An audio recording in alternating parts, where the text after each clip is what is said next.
पहले इसका नाम फतेहपुर सीकरी नहीं था। पहले इस जगह का नाम एक पुराना गांव था। गांव का नाम था सीकरी। सीकरी यहाँ गांव में एक राजा रहते थे राजपूत, जिनका नाम राणा सांगा प्रताप सिंह।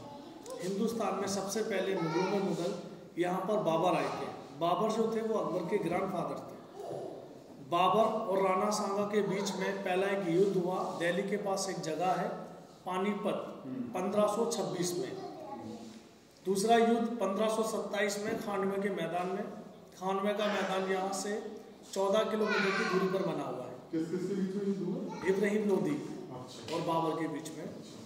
दोनों लड़ाइयों को बाबर ने जीत लिया, तब इसका नाम रखा गया फतेहपुर सीकरी। फतेह तीनों वर्ड अलग है। फतेह मीन्स विक्ट्री, पुर मीन्स सिटी, सीकरी के मायने पुराना गांव। अकबर की 3 रानियां थी। पहली थी मुस्लिम रुकैया बेगम, टर्की के रहने वाली। दूसरी हिंदू महारानी जोधाबाई, जयपुर के रहने वाली। तीसरी क्रिश्चियन मरियम, गोवा के रहने वाली। 3 रानियां अकबर के पास ऑफिशनल थी, जिनसे कि अकबर ने शादी की थी। अनऑफिशनल 350, जिसके लिए अकबर ने एक बहुत बड़ा हरम सराय बनाया, जो आप देख रहे हैं। इससे भी बड़ा ग्राउंड है, इसके पीछे बना हुआ है, जिसका नाम है हरम सराय। तो हरम सराय के अंदर 350 लेडीज रहती थी, जो अकबर की सैम लाई की गर्लफ्रेंड थी। अकबर की 3 रानियों से और ऑफिशनल से कोई बच्चा नहीं था। अकबर की पहली राजधानी रहने की जगह दिल्ली थी। दिल्ली में एक बहुत बड़ा किला है, लाल किले के नाम से जाना जाता है। अकबर वहाँ रहते थे। जब तीनों रानी से अकबर को बच्चा नहीं हुआ, शादी को काफ़ी समय हो चुका था, तो उस ज़माने के अंदर अकबर बादशाह गए डॉक्टर के पास। उस ज़माने में डॉक्टर जो होते थे हकीम होते थे।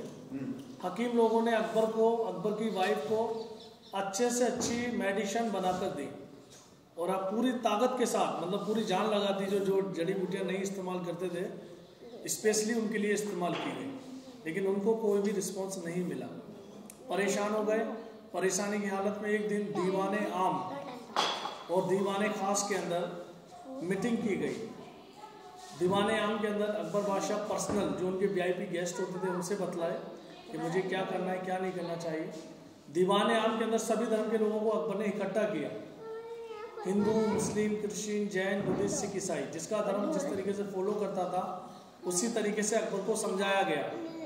तो अकबर बादशाह बच्चे की खातिर वैष्णो देवी भी गए। आपने पढ़ा होगा, हिस्ट्री में सुना होगा, ज्वाला देवी। अकबर बादशाह, हाँ, छत्र गए, आपको ध्यान है, हम गए वहाँ पे। तो अकबर बादशाह वहाँ पर भी गए। अकबर बादशाह उसके अलावा चर्च भी गए। अकबर बादशाह दिल्ली से गए अजमेर। अजमेर का नाम सुना है आपने, जिनका नाम है ख्वाजा गरीब नवाज, गरीबों को नवाजने वाला। कोई गरीब भूखा नहीं मरता। हर आदमी को वहाँ खाना 3 वक्त का फ्री मिलता है, और वहाँ का हुक्म भी है कि जितना हो सके गरीबों का ध्यान रखो। वो यही पैगाम बाबा का था।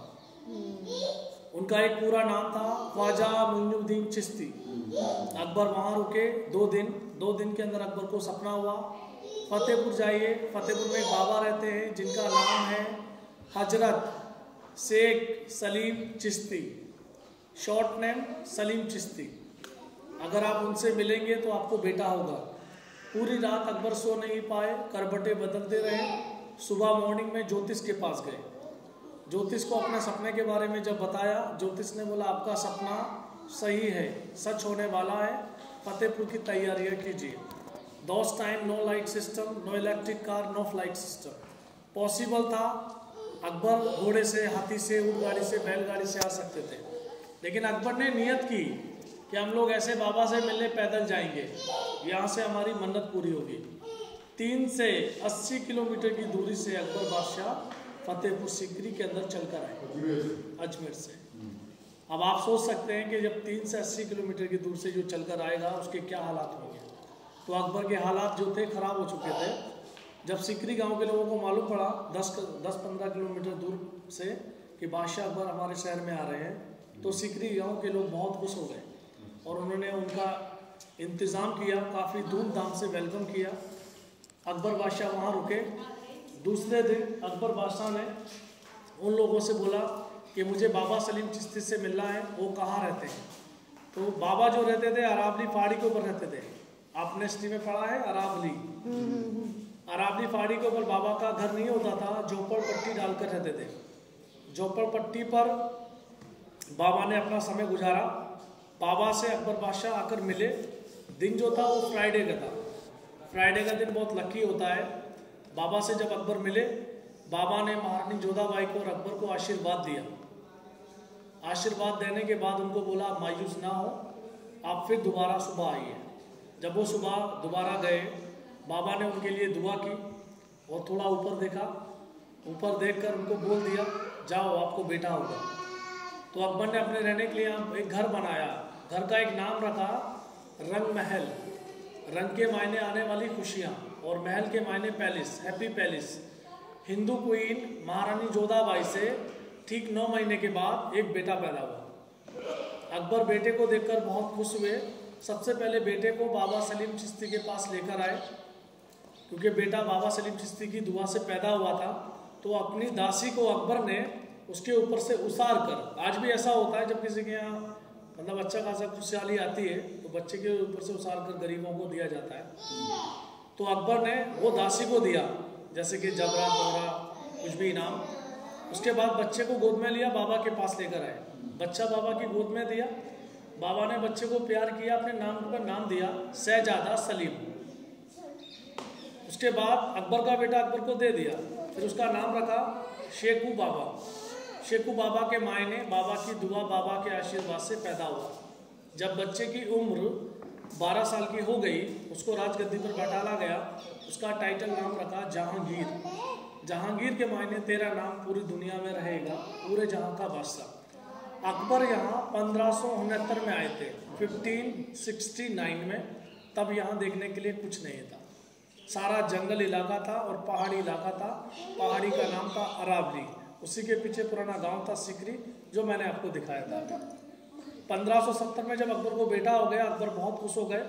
अकबर को उम्मीद जागी कि मैं कुछ करूंगा अपने बच्चे के लिए। अकबर ने अपनी सल्तनत बहुत बड़ी बनाई। 1570 में इस किले को बनवाना स्टार्ट किया और 1582 में कंप्लीट। पूरी बिल्डिंग को बनाने में 12 साल लगे, 12 ईयर्स। 1586 में अकबर ने जगह को छोड़ दिया, आगरा गए। आगरा जाकर लाल किला बनाया, लेकिन लाल किला अकबर ने नहीं, 4-5 लोगों ने मिलकर बनाया। कुछ समय के बाद बाबा सलीम चिश्ती का पर्दा हो गया। पर्दा समझते हैं आप? एक आम आदमी होता है, उसको बोलते हैं मर गया, दुनिया से चला गया, उसका कोई मतलब नहीं है। पर्दे का मतलब ये है उस जमाने के लोग बड़े नसीब वाले थे जिन्होंने बाबा को देखा, बाबा से आशीर्वाद लिया, बाबा की सेवा की, बाबा को छुआ। आज पर्दे का मतलब ये है, बाबा जिस पहाड़ी पर बैठते थे वो पहाड़ था। जिस समय बाबा ने समाधि ली तो जो पहाड़ था वो मिट्टी बन गया, जिससे कि लोगों को कष्ट ना हो बाबा का स्थान बनाने में। तो वहीं बाबा का स्थान बनाया गया। पहले बाबा की दरगाह बनाई गई लाल पत्थर से। आप जानते हैं अकबर को लाल पत्थर क्यों पसंद था? सारे के लिए लाल पत्थर से है, जैसे दिल्ली का है, फतेहपुर का है, आगरा का है। क्योंकि आम भाषा में बच्चा होता है, बच्चे को बोलते हैं मेरा लाल, मेरा लाडला। तो अकबर को यहाँ से लाल मिला, इसलिए अकबर ने पूरी बिल्डिंग लाल पत्थर से बनाई। बाद में जहांगीर ने दरगाह से लाल पत्थर को हटा दिया। क्यों हटाया? क्योंकि उन्होंने अकबर से परमिशन ली। बोले अब्बू जान, हम चाहते हैं आपके गुरुजी की जो दरगाह है और हमारे गुरुजी की दरगाह बहुत ही सुंदर दिखनी चाहिए, जो लोग देखें तो हैरत करें। तो अकबर बादशाह उनके विचार सुनकर बहुत खुश हुए। बोले जैसा आपको अच्छा लगे वैसा कीजिए, लेकिन आप हमारी वहाँ सुवीनियर रहने दीजिएगा। ऐसा नहीं कि सारी सुवीनियर ख़त्म कर दें। तो जहांगीर ने अंदर में, तो आज भी चारों तरफ लाल पत्थर लगा हुआ है, वो अकबर के टाइम का है। बाहर से चारों तरफ से लाल पत्थर हटाकर वाइट मार्बल लगाया। तो ये वाइट मार्बल की जो दरगाह है बाबा हजरत शेख सलीम चिश्ती रहमतुल्लाह अलैह की है, जिसके बारे में पढ़ा होगा, सुना होगा। फेमस दरगाह है और इस दरगाह की मानता भी है। यहाँ लोग सच्चे दिल से, सच्चे मन से जो लोग विश्वास रखते हैं, जहाँ धागा बांधा जाता है मन्नत के लिए, जो मन्नत करते हैं आज भी यहाँ मन्नत पूरी होती है। आइए। अच्छा, एक क्वेश्चन बताइए। हाँ बिल्कुल सर, 2 पूछिए। अब इसको उधर बंद कर लीजिए।